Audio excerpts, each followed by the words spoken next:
Amados irmãos, vamos ouvir nesse instante a exposição da palavra do Senhor. Daremos nossa atenção para o livro do Apocalipse, capítulo 3, versículos de 1 a 6, a carta do Senhor Jesus Cristo à igreja em Tiatira. Porém, antes, faremos uma leitura do Evangelho segundo escreveu Mateus, capítulo de número 10. Mateus 10, faremos a leitura do versículo 24 até o 39. Assim diz a palavra do Senhor. O discípulo não está acima do seu mestre, nem o servo acima do seu senhor. Basta ao discípulo ser como seu mestre, e ao servo como seu senhor. Se chamaram Beelzebu ao dono da casa, quanto mais aos seus domésticos. Portanto, não os temais, pois nada há encoberto que não venha a ser revelado, nem oculto que não venha a ser conhecido. O que vos digo às escuras, dizei-o à plena luz, e o que se vos diz ao ouvido, proclamai-o dos eirados.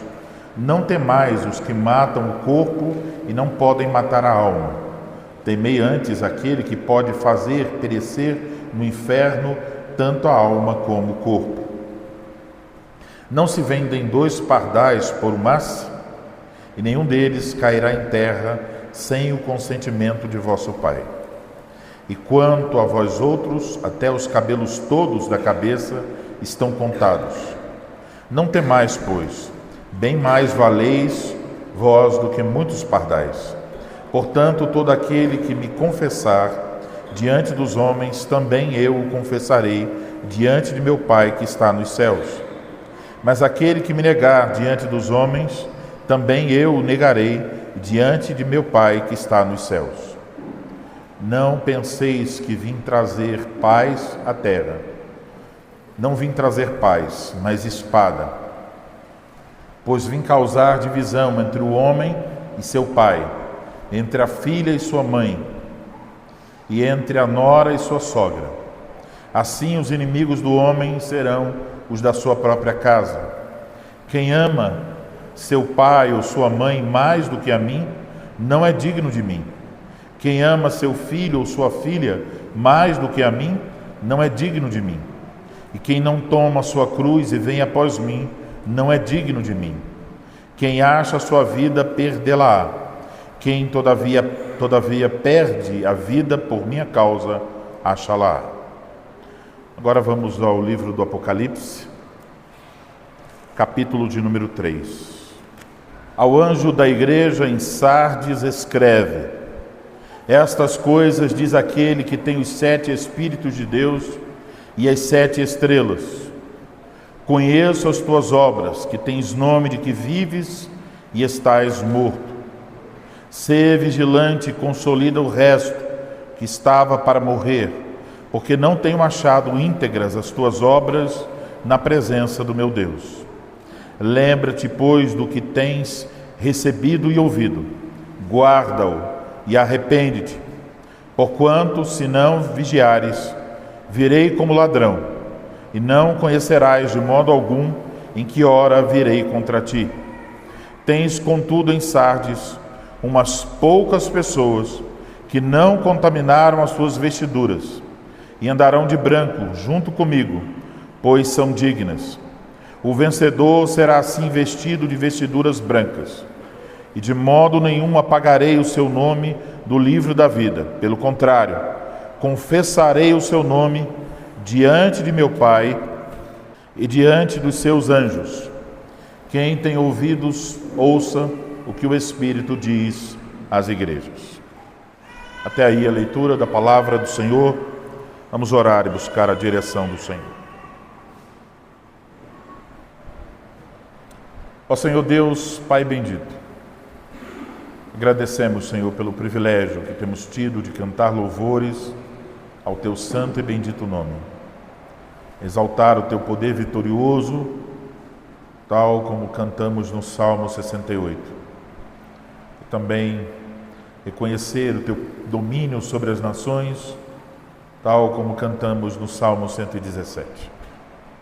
Agora, Senhor, pedimos Tua graça, Tua bênção para esse momento em que ouviremos a exposição da Tua palavra. Pedimos que o Senhor ilumine o nosso entendimento, nos conceda compreensão, percepção, que nós sejamos capazes de aplicar aquilo que ouviremos às nossas próprias vidas, que o nosso compromisso com o Senhor seja renovado, que nós estejamos encorajados em Teu Filho Jesus Cristo para obedecer a Tua voz. Usa, Senhor, aquele que vai falar para que o faça com clareza, com fidelidade, que nós todos sejamos abençoados pela exposição fiel da Tua palavra. Nós oramos assim, certos de que pelo Teu Espírito Santo o Senhor pode fazer frutificar o Santo Evangelho em nossas vidas e por esse meio fazer avançar o reino do Teu Filho Jesus Cristo. Oramos em nome dEle. Amém. Amada Igreja do nosso Senhor Jesus Cristo, aqui no início do Apocalipse, o Senhor Jesus se refere às suas igrejas como candeeiros. Isso porque cada igreja tem o papel de refletir a luz de Cristo neste mundo que está em trevas. Isso é um indicativo de que a igreja é realmente diferente do mundo, assim como a luz é diferente das trevas. Mas quando uma igreja deseja adequar-se às exigências de sua cultura, de seu tempo, quando uma igreja sente vergonha do Evangelho porque ele não é bem visto pela cultura, e então substitui o Evangelho por uma versão adaptada, o resultado é, sem dúvidas, a morte daquela igreja.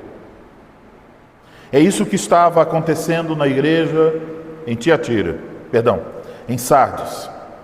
É isso que tem acontecido em milhares de igrejas em nossos dias.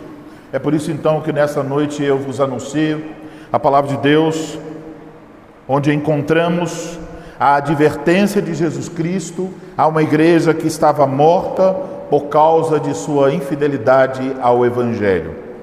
É um tema longo, mas este é o tema. A advertência de Jesus Cristo a uma igreja que estava morta por causa de sua infidelidade ao Evangelho. Vejamos então a mensagem de Jesus Cristo à igreja em Sardes e também a nós. No início da carta, nós encontramos, como é o padrão nas cartas do Apocalipse, a ordem de Jesus Cristo a João para que escreva ao anjo da igreja em Sardes. E como nós já vimos, apesar das várias interpretações referentes ao significado da palavra anjo nesses versículos, nós temos adotado aquela que reconhece o anjo como sendo uma referência ao mensageiro de Cristo na igreja, isto é, ao presbítero docente, ao pastor da igreja. Isso se evidencia ainda mais nessa carta. Tanto no texto grego como também no português, você pode observar que os verbos estão no singular, não no plural. Então, Cristo está falando mesmo com o anjo da igreja em Sardes. E no versículo 6 ouvimos que Cristo está falando às suas igrejas. Então a ordem para escrever ao anjo mostra a responsabilidade do pastor em transmitir a palavra de Cristo ao povo de Deus. Ao falar ao anjo da igreja, Cristo então fala também à própria igreja. Notamos aqui essa relação íntima entre o mensageiro de Cristo e a igreja de Cristo. Essa igreja, a igreja de Sardes, estava em uma cidade, a cidade de Sardes, que inicialmente tinha sido uma cidade construída numa colina, uma colina rochosa, mas que depois ela se desenvolveu no vale abaixo dessa colina. Essa cidade no passado tinha sido uma cidade que tinha experimentado uma certa riqueza e prosperidade, mas agora não era uma cidade tão importante assim. O Senhor Jesus, no versículo 2, revela então o seu conhecimento sobre a igreja que estava nessa cidade e o seu conhecimento sobre o mensageiro dessa igreja. Ele conhecia as obras da igreja em Sardes, ele conhecia as obras do pastor da igreja em Sardes. No entanto, a cada uma das igrejas anteriores, ao mencionar as obras, o Senhor menciona pelo menos um aspecto positivo na vida daquelas igrejas. Seja a sua fidelidade na doutrina, como no caso da igreja em Éfeso, a sua perseverança na tribulação, o seu amor, a sua fé, o seu serviço, e em seguida, depois de tecer elogios à igreja, geralmente encontrávamos: mas tenho contra ti. Vinha então a advertência. Mas nesta carta, a igreja em Sardes, não lemos nada sobre amor, fé, serviço ou perseverança. Não há o que dizer sobre as obras desta igreja.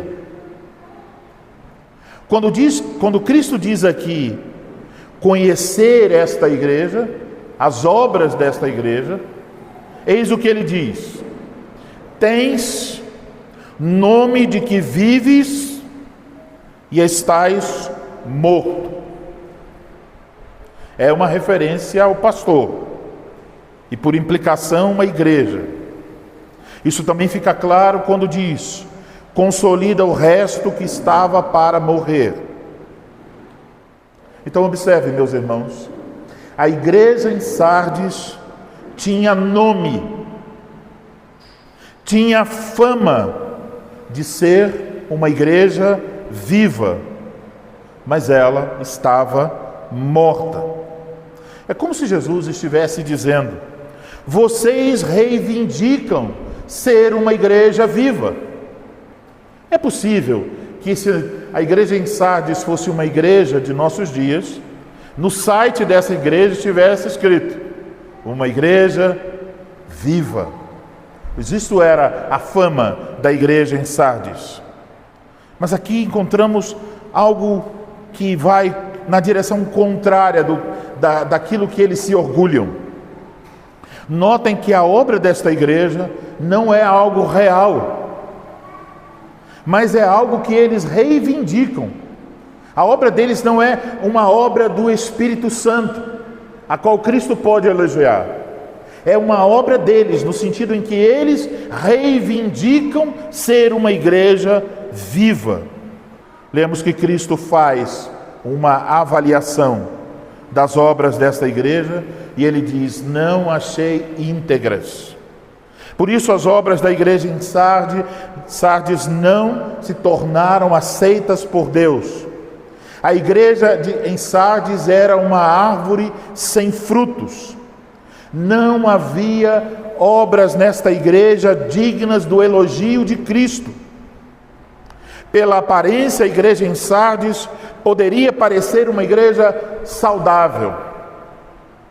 Da perspectiva humana, a igreja em Sardes tinha a reputação de que era uma boa igreja, de que era uma igreja viva. Mas aqui na carta estamos olhando a partir da perspectiva do Senhor Jesus Cristo. E dessa perspectiva, ela era uma igreja morta. Da perspectiva humana, ela poderia ser digna de elogios, mas da perspectiva de Cristo, digna apenas de censura. Mas por que a igreja em Sardes estava morta? Observe o versículo de número 3. Se lê: lembra-te, pois, do que tens recebido e ouvido, guarda-o e arrepende-te. Isso indica que esta igreja havia abandonado o evangelho que os primeiros crentes haviam ouvido e recebido pelo menos uns 40 anos antes. Então, qual a posição de Sardes? Uma igreja longe do Evangelho. Uma igreja que não vivia de acordo com o Evangelho. Isso fica evidente quando lemos o versículo de número 4. Quando diz que a maior parte da igreja estava com seus vestidos contaminados. Isso é uma linguagem figurativa para falar sobre a santificação. A roupa deles, no sentido espiritual, estava suja pelo pecado, contaminada. Notem que essa igreja estava bem próxima às outras igrejas. Ela também estava na Ásia Menor. E as outras igrejas estavam enfrentando terríveis perseguições. Mas aqui não encontramos nenhum vestígio de perseguição contra a igreja em Sardes. Por quê? Porque o evangelho por ela pregado e vivido era tão ralo, tão inconsistente, tão superficial e distorcido, que ela não trazia nenhum constrangimento aos ímpios daquela cidade. Conforme os estudiosos, havia também em Sardes judeus, mas não lemos sobre nenhuma perseguição da parte dos judeus, como no caso de outras cidades. O culto ao imperador ali também era exigido, mas não vemos a igreja sofrendo por isso. Ao que parece, enquanto em Pérgamo havia grupos, Pérgamo e Tiatira, havia grupos dentro da igreja, ensinando e praticando idolatria e prostituição, para evitar a perseguição. Enquanto isso lá era apenas grupos, em Sardes, essa acomodação ao mundo era a regra. A igreja havia se adequado às exigências culturais do mundo de seu tempo e, ao fazê-lo, colocou o evangelho de lado. Irmãos, observem, há sempre uma relação íntima entre a vida da igreja e a pregação do evangelho. Quando aqueles que são responsáveis por pregar o evangelho, tal como nós o encontramos nas Escrituras, deixam de lado a mensagem da cruz e passam a pregar conforme os desejos de seus ouvintes, o resultado é catastrófico. Quando Cristo deixa de ser o centro da pregação e do culto, Ele também deixa de ser o centro da vida dos membros da igreja.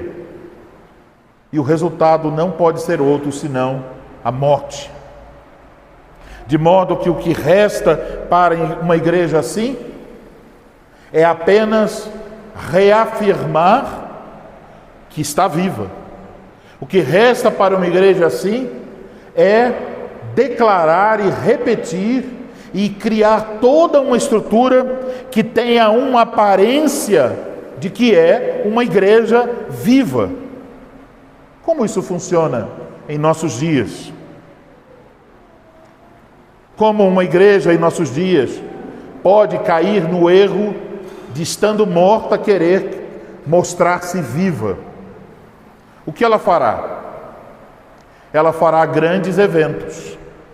Ela convidará pessoas importantes para que o local da reunião esteja cheio. Ela contratará bandas e cantores que vão cantar e tocar para atrair as pessoas. Ela fará uso de estratégias de marketing inventadas pelos homens. Ela estará preocupada não com o que sai do púlpito, mas com o que é mostrado nas redes sociais. A igreja dependerá mais da equipe de mídia social do que de seus pastores, da pregação fiel do evangelho. Ela terá a aparência de piedade, de amor, através da tolerância, da pluralidade. Ela terá, em muitos casos, opulência, grandes prédios, grandes estruturas, coisas que parecem dizer: olha, que igreja! Mas Se Cristo não é o centro, apesar de toda aparência, significa que é uma igreja morta. A esta igreja morta, a igreja em Sardes, Jesus chama ao arrependimento. Ele lhes diz no versículo 2 que eles deveriam vigiar.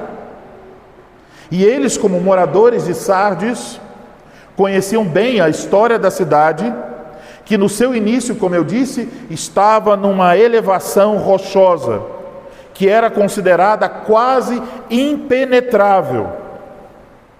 Então a cidade se orgulhava de estar tão segura, mas por falta de vigilância, a cidade tinha sido conquistada 2 vezes por forças inimigas.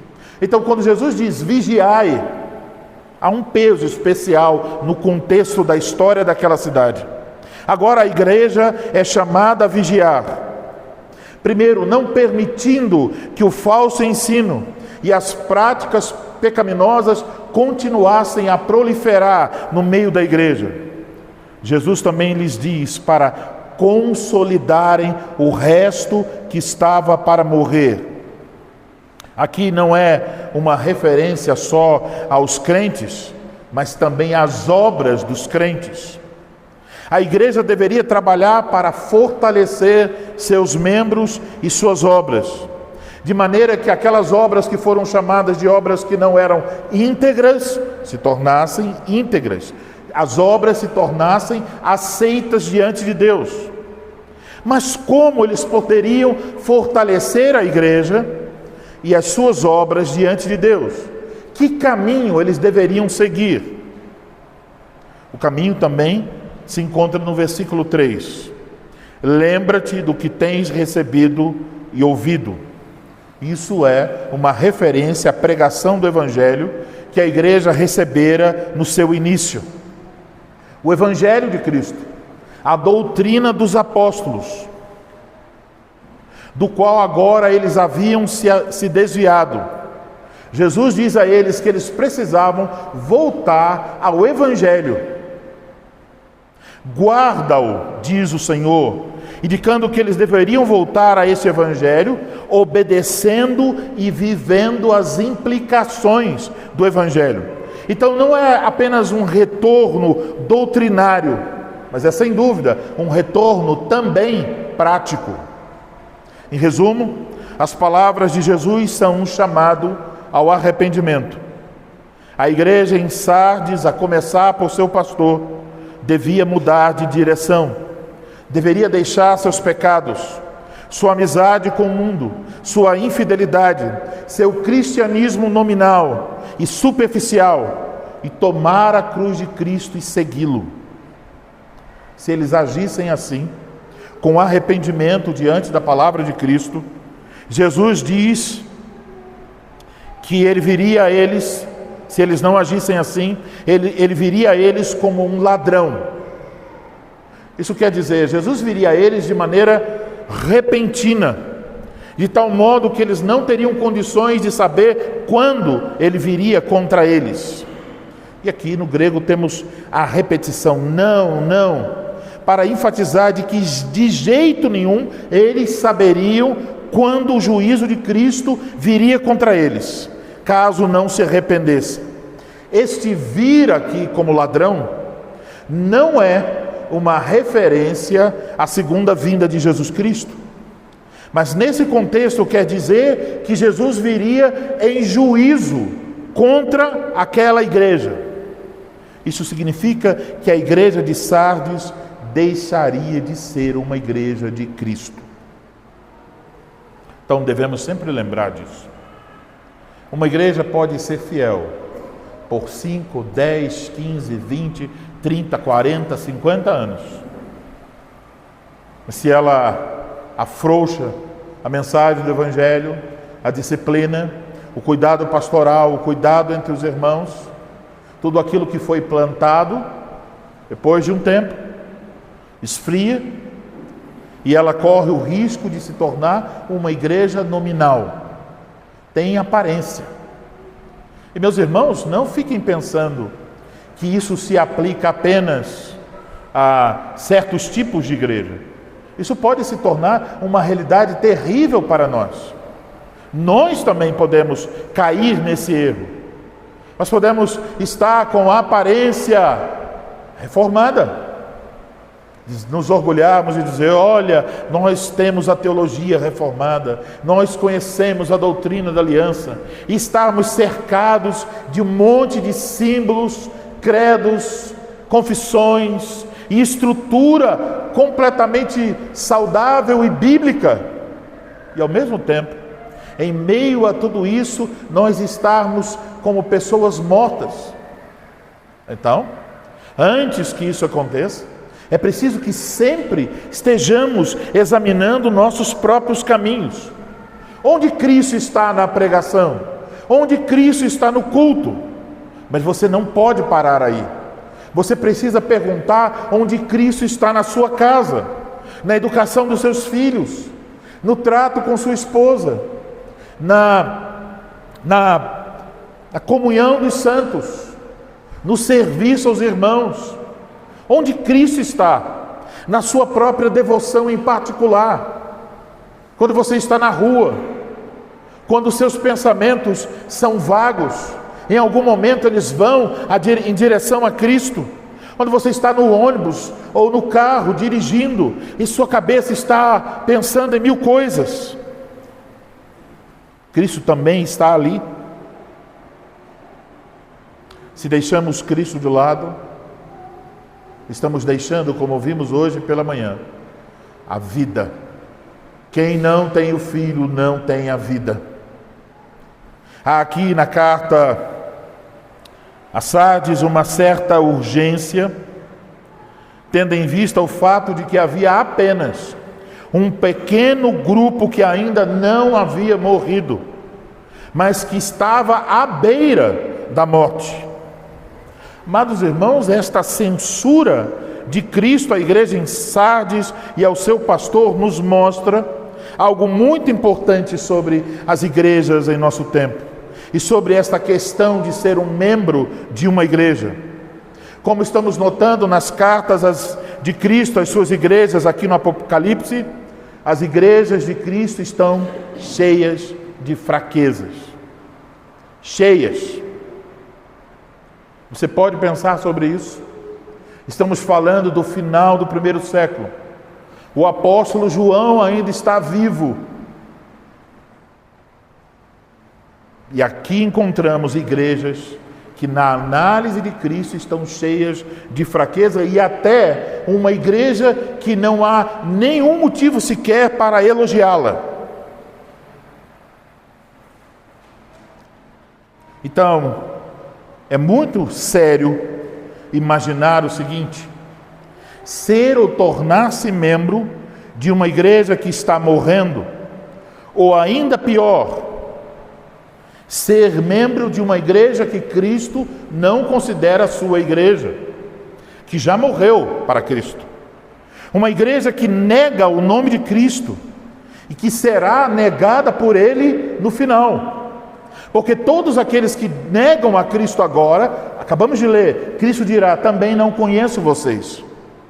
Devemos nos perguntar: o que mostra se uma igreja está viva ou morta? A quantidade de membros? A sua estrutura e organização? A quantidade de ofertas? O envolvimento em projetos missionários ou sociais? Um culto onde existe uma música animada e um pastor que traz mensagens legais? A fidelidade a certas regras inventadas por homens? Não. Não é por essas coisas externas que a saúde de uma igreja pode ser medida.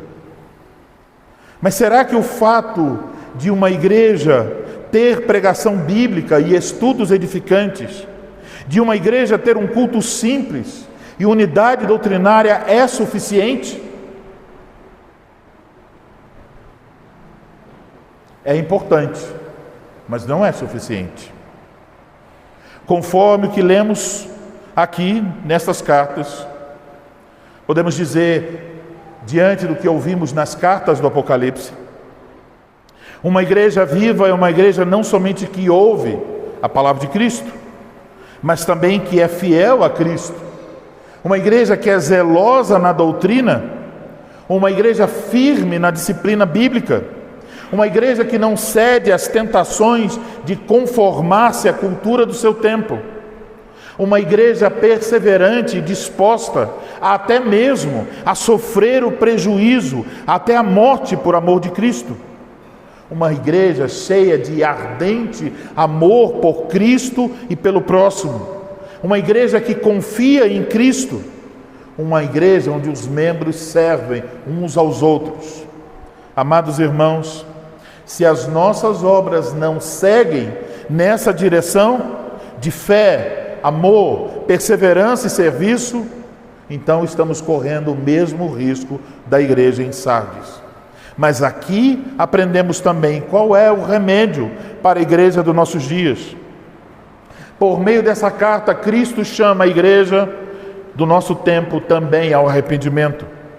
A igreja deve deixar, romper com o mundo e suas exigências e precisa voltar ao Evangelho. Então, quando você for conversar com alguém que se diz evangélico, que se diz crente, qual o assunto mais importante que você pode ter com essa pessoa? Não é sobre a eleição, não é sobre o milênio, é sobre o Evangelho, porque é aí que está o problema.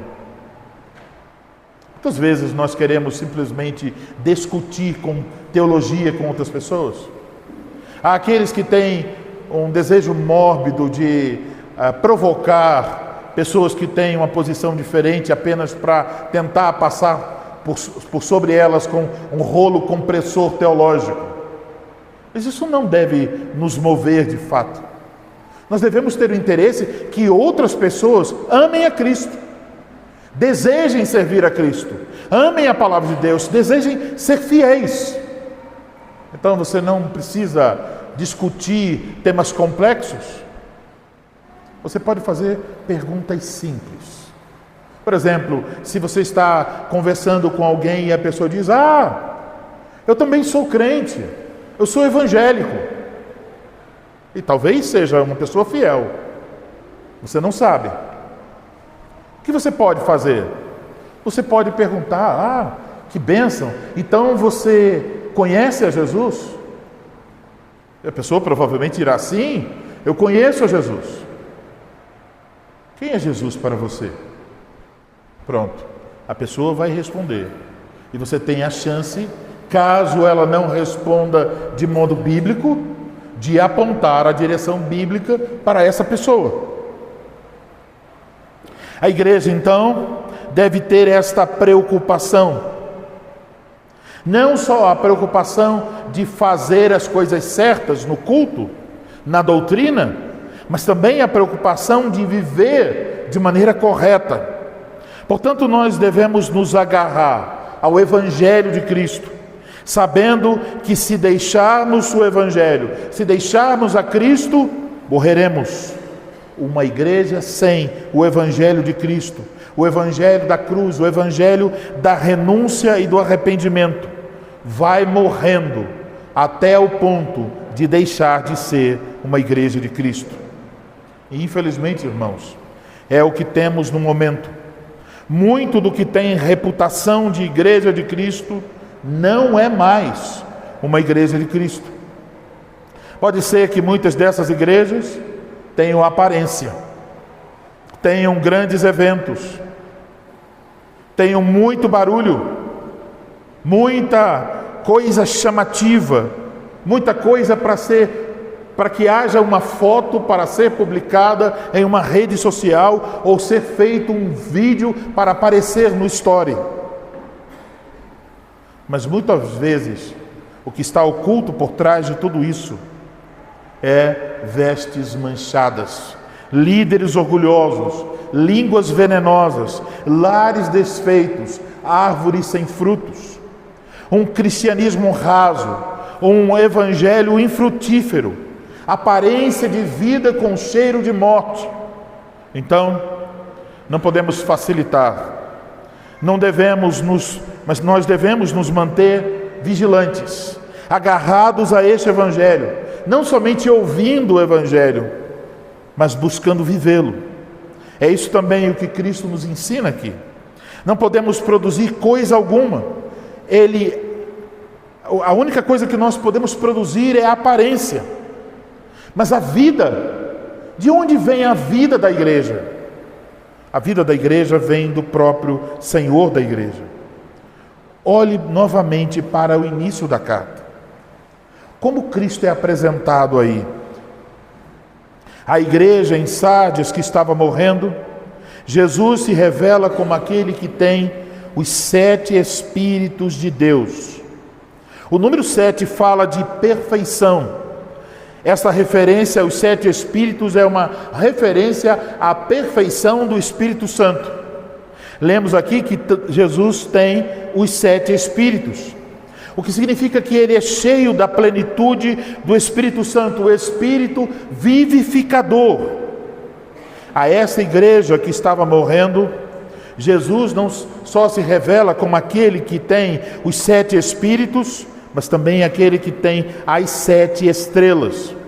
E no capítulo 1 vimos que ele tem essas estrelas em suas mãos, indicando que ele protege e dirige. Estas 7 estrelas são os 7 anjos.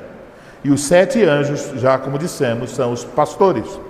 O fato de serem 7 indica que Jesus tem em suas mãos não somente os pastores das 7 igrejas, mas que ele tem em suas mãos o número completo de todos os pastores. Todos os fiéis pastores estão na mão de Cristo. Isso revela a soberania de Cristo sobre a sua igreja e o cuidado dele por sua igreja. Jesus mostra que, apesar da situação, ainda existia uma esperança para a igreja em Sardes. Se eles se arrependessem, se eles se voltassem para Cristo, ele, por meio do seu Espírito Santo e por meio da fiel pregação anunciada por seus mensageiros, poderia fazer reviver aquela igreja que estava morrendo. Então, amados irmãos, vemos que a bondade e a misericórdia do nosso Salvador, ele se apresenta como aquele que pode trazer a vida àqueles que estão espiritualmente mortos, pelo seu Espírito, pela sua palavra. Nós não devemos perder a esperança em relação às pessoas que agora se encontram mortas. Você talvez possa pensar em um parente, em um amigo, em uma pessoa querida que não responde às suas abordagens sobre o Evangelho. Você não deve chegar a conclusões precipitadas. Você não deve dizer, já falei 2 vezes, 3, 5 vezes, talvez não seja um eleito. Não faça isso. Tenha esperança em Cristo Jesus. Jesus pode dar vida aos mortos. Continue falando, continue orando, continue servindo, continue amando. Confie no Senhor. Para nós olhamos para essas coisas e dizemos, eu tentei 2, 3 vezes, não foi. Eu acho que não vai ser nunca. Nós não devemos ter essa mentalidade pessimista. Cristo é Rei Todo-Poderoso. Se Ele quer, Ele pode fazê-lo. Então devemos continuar anunciando às pessoas que estão mortas, porque talvez uma das vezes que nós falarmos, elas ouvirão por meio da nossa admoestação a voz do próprio Cristo, que se dirige a elas e diz: levante-se dentre os mortos e Cristo te esclarecerá. Isso é possível, porque nós temos o Espírito Santo e a sua palavra. Este é o meio que Cristo age em sua igreja, não só para trazer vida aos mortos, mas também, meus irmãos, lembrem-se disso, a palavra e o Espírito Santo são os meios que Cristo usa para manter-nos vivos nele. Então nós não devemos desprezar a sua palavra e o seu Espírito Santo. Nós devemos nos colocar debaixo da operação do Espírito Santo que age por meio da palavra, para que nós possamos viver para Cristo. Assim devemos reconhecer a nossa dependência completa de Cristo. A igreja é mantida por Cristo. Por isso nós devemos fixar os nossos olhos e esperar dele e obedecer a sua palavra. Agora, meus irmãos, por fim, devemos olhar para a parte final do nosso texto. As promessas que são apresentadas ao vencedor. Observe, havia poucos membros na igreja em Sardes que não haviam contaminado suas vestiduras espirituais, que não haviam cedido a pressões do mundo e tampouco haviam abraçado a falsa doutrina. Eles ainda eram fiéis ao Evangelho de Cristo. A estes, Jesus promete que andariam com ele vestidos de branco. Isso quer dizer que aqueles que estavam buscando a graça de Cristo para viverem de modo santo neste mundo, chegariam à conclusão de sua salvação, estariam no estado perfeito de santidade com Cristo para sempre. Jesus diz que essas pessoas eram dignas. Desta forma, o Senhor Jesus Cristo honra aquele pequeno grupo de servos fiéis que se encontrava na igreja em Sardes. Mas não havia nenhum motivo para eles se orgulharem, porque esta dignidade não é produzida por nós mesmos, mas pelo próprio Cristo, que nos concede a graça de não nos mancharmos com as mentiras desse mundo e com o pecado. Jesus promete que o nome de tais pessoas não seria apagado do livro da vida. E de novo, no texto grego temos não. Ou seja, jamais, de forma alguma, o nome daquele pequeno grupo fiel seria apagado do livro da vida por causa de sua fidelidade a Cristo. Então, entenda, podia ser que o nome dessas pessoas fosse apagado do livro de registro da cidade de Sardes. Eles poderiam sofrer por causa de Cristo e ter o nome apagado do livro das autoridades romanas, mas não do livro da vida.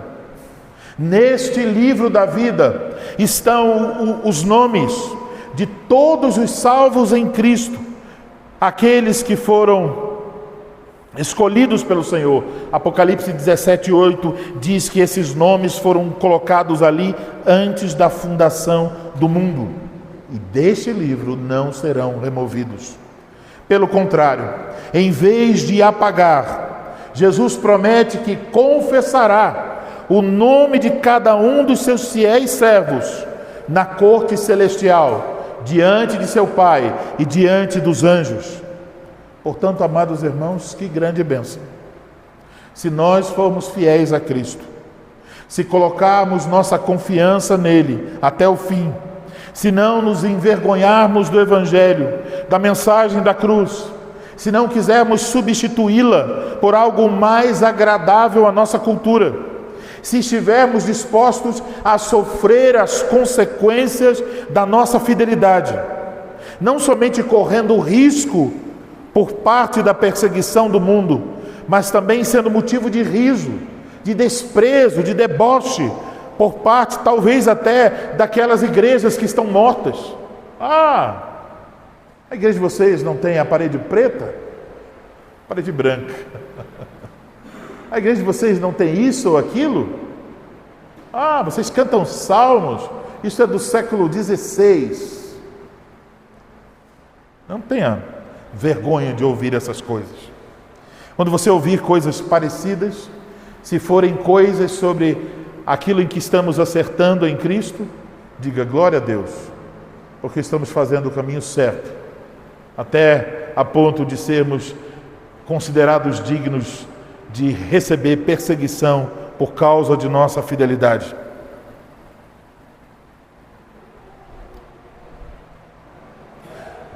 No final das contas, Cristo se identificará conosco. Ele confessará o nosso nome, como prometeu. Lá em Mateus 10, acabamos de ler, versículo 32. Ele diz que confessará o nosso nome diante do Pai. Então, se vivemos para Cristo, podemos ter esta garantia: Cristo nunca nos rejeitará. Somos dele e ele é nosso. Mas aqueles que negam Cristo diante dos homens, seja abraçando uma falsa fé, seja vivendo em desobediência, o Senhor os negará no dia final. Ele dirá a eles: apartai-vos de mim, vós que praticais a iniquidade, eu não vos conheço. Portanto, meus irmãos, o que podemos dizer diante de tudo isso? Que o mundo todo nos despreze, mas que nós sejamos conhecidos por Cristo, porque isso é o que realmente importa. Sejamos fiéis, agarremo-nos ao Evangelho de tal modo que ele esteja em nossos lábios, em nosso coração e em tudo que fizermos. Tenhamos cuidado para não contaminar nossas vestes com a sujeira do mundo, mas que busquemos uma vida de santificação no Espírito de Cristo e em sua palavra. E lembremos-nos dessas coisas e guardemos em nosso coração, porque o Espírito Santo nos diz: quem tem ouvidos, ouça. Amém.